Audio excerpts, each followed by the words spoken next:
बहुत लोगों ने कहा कि सर आज मैच चल रहा है और मैच में सेशन नहीं होना चाहिए। अच्छी बात है, मैचेस तो जिंदगी भर चलेंगे, कयामत तक चलते रहेंगे मैचेस। जब 90% लोगों का ये लेवल ह्यूमैनिटीज में बेकार है, बुरा है, पता ही नहीं।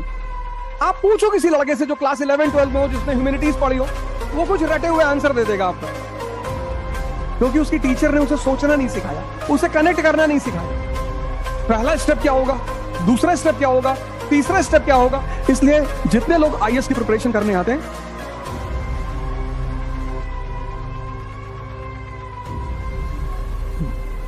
जय हिंद फ्रेंड्स।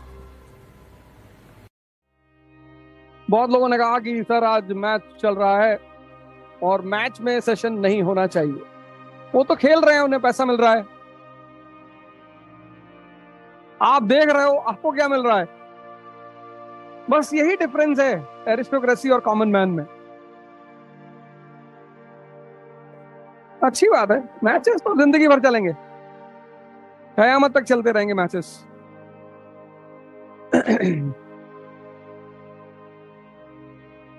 ये दो डिवीजन जो मेरा जीवन में है, एरिस्टोक्रेसी और कॉमन मैन,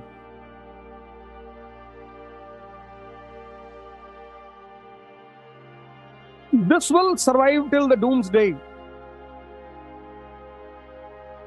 कयामत तक, कयामत तक, कयामत तक।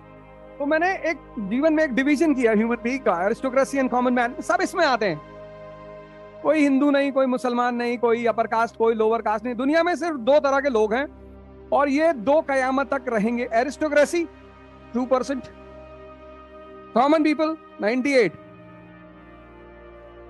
और इसमें जो सबसे बड़ा डिफरेंस है, सबसे बड़ा मेजर, ये कोई भी काम करेगा उसके सेंटर में इंटरेस्ट होगा।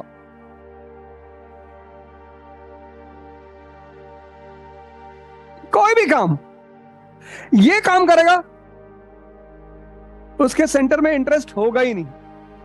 फियर हो सकता है, इमोशन हो सकता है,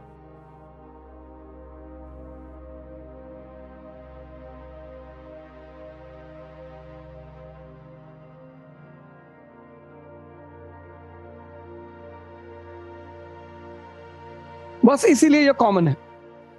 अभी एक डेवलपमेंट हुई बिहार में, माननीय श्री नीतीश कुमार जी, सभी करते हैं, कोई उन्होंने थोड़ी किया है, ऐसा नहीं कि मैं उन्हें कह रहा हूं, सभी करते हैं। Aristocracy, there are no permanent friends, no permanent enemies, only permanent interest.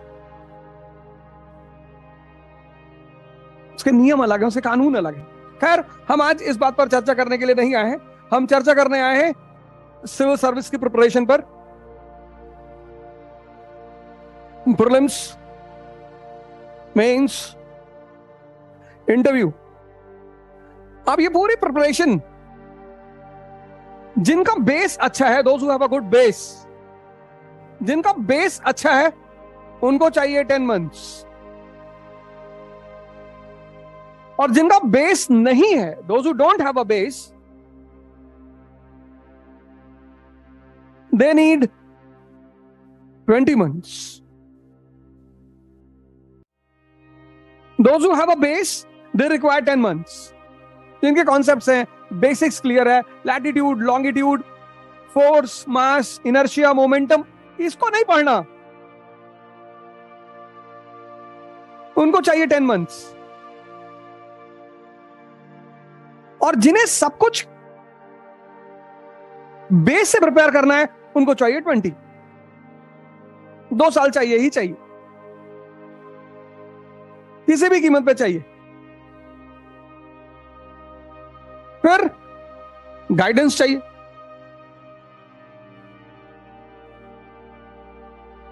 इस 20 months को यूज कैसे करें,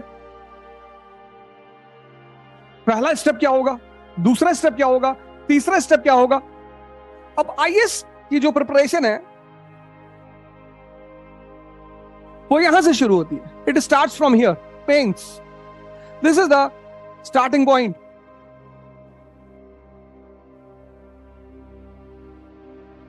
पहला एग्जाम क्या है, prelims. First examination is prelims, but preparation starts from mains. ये स्टार्टिंग पॉइंट है।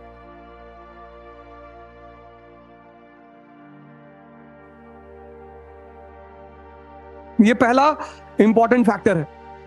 पहला एग्जाम ये है, this is the first examination, first step. ये पहला एग्जामिनेशन है, first exam.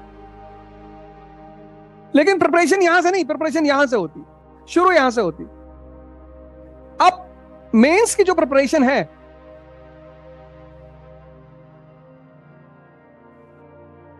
School, college, school की जो प्रिपरेशन है वो कनेक्टिविटी पे बेस्ड है। स्कूल की जो पढ़ाई है,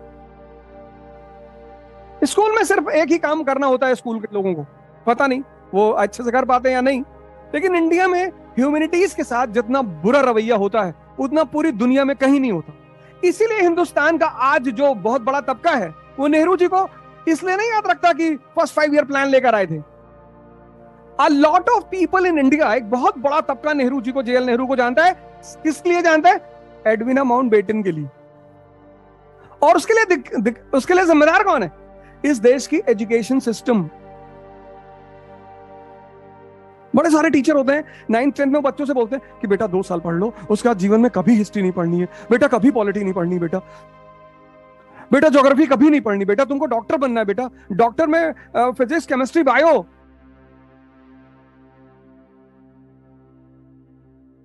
साइंस के सब्जेक्ट्स थ्योरी पे हैं।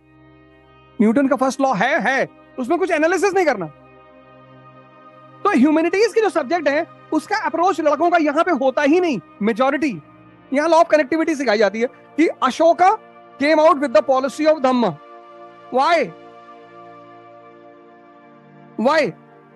आप पूछो किसी लड़के से जो क्लास 11 12 में हो, जिसने ह्यूमैनिटीज पढ़ी हो, कि why Ashoka came out with Dhamma, वो कुछ रटे हुए आंसर दे देगा आपको, क्योंकि उसकी टीचर ने उसे सोचना नहीं सिखाया, उसे कनेक्ट करना नहीं सिखाया। कॉलेज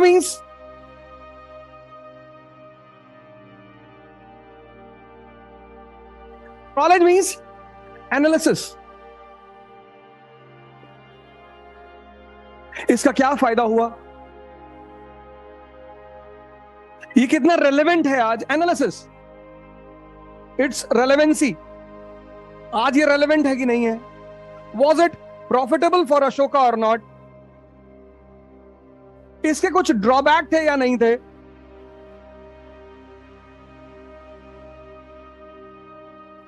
अब जब लोगों का ये लेवल ही अच्छा नहीं है तो ये कैसे अच्छा हो जाएगा?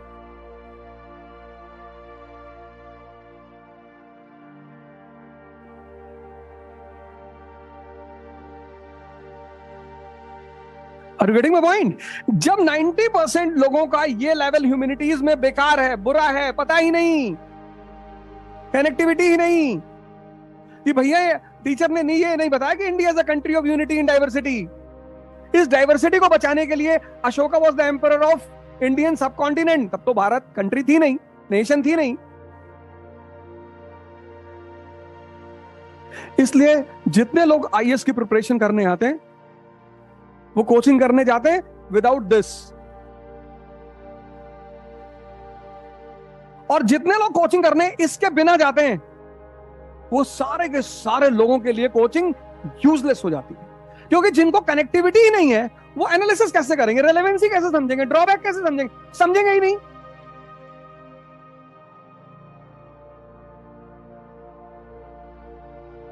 और फिर इन दोनों का परिणाम है, इन दोनों का मिला जुला परिणाम है mains of UPSC.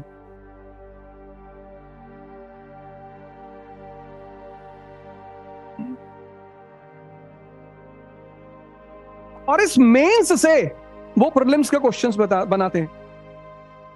Single information type, multiple information type,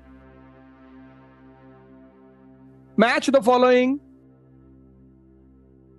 reason and assertion,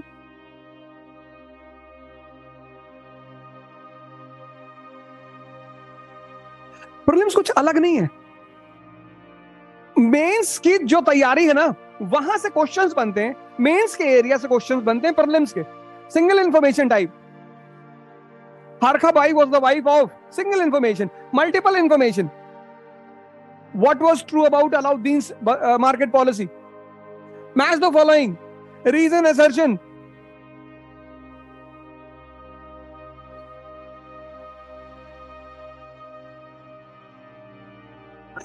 इकरा, इस कोविड के दौर में, इस इकोनॉमिक क्राइसिस के दौर में, पहली बात तो मैं इस देश के सभी लोगों को थैंक यू बोलना चाहता हूं एक पॉजिटिव रिस्पॉन्स देने के लिए। शुरुआत से, right from the very beginning, इस देश के लोगों ने बहुत अच्छा रिस्पॉन्स दिया। हमने भी जब हमारा रिजल्ट आया तब हमने उसे डिक्लेयर किया।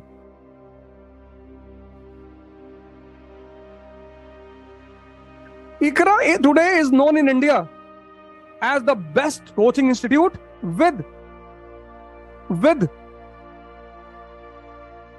minimum fees।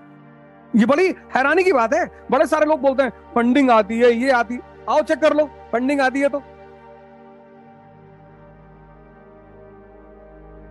वैसे ही इतने पीछे पड़े हो, उसको भी चेक कर लो। मिनिमम कोविड-19 एंड इकोनॉमिक क्राइसिस के दौर से कंट्री गुजर रही है, और इस दौर में ICRA has given the best with minimum fee structure. पहली चीज। दूसरी चीज, ये जो बेसिक्स की बात मैं आपसे कर रहा था, स्कूल लेवल की बात, बेसिक्स प्लस एडवांस। आपको नहीं पढ़ना, ऐसा नहीं कि आप पढ़ के आओ, हम पढ़ा रहे हैं ना आपको, ये हम पढ़ा रहे हैं, ये हमारी लाइबिलिटी है, हम पढ़ा रहे हैं आपको। हम आपको एनसीईआरटी फिर से पढ़ाएंगे, पॉलिटी, ज्योग्राफी, इकोनॉमी, पॉलिटी, वो हम पढ़ाएंगे। हम ये नहीं कहेंगे आप पढ़ के आओ, अलग से आप हमारा कोर्स खरीदो, नहीं नहीं, हम आपको पढ़ाएंगे इस एडवांस। पहले ये पढ़ाएंगे, फिर ये पढ़ाएंगे, और फिर यही नहीं, फिर प्रैक्टिस भी कराएंगे।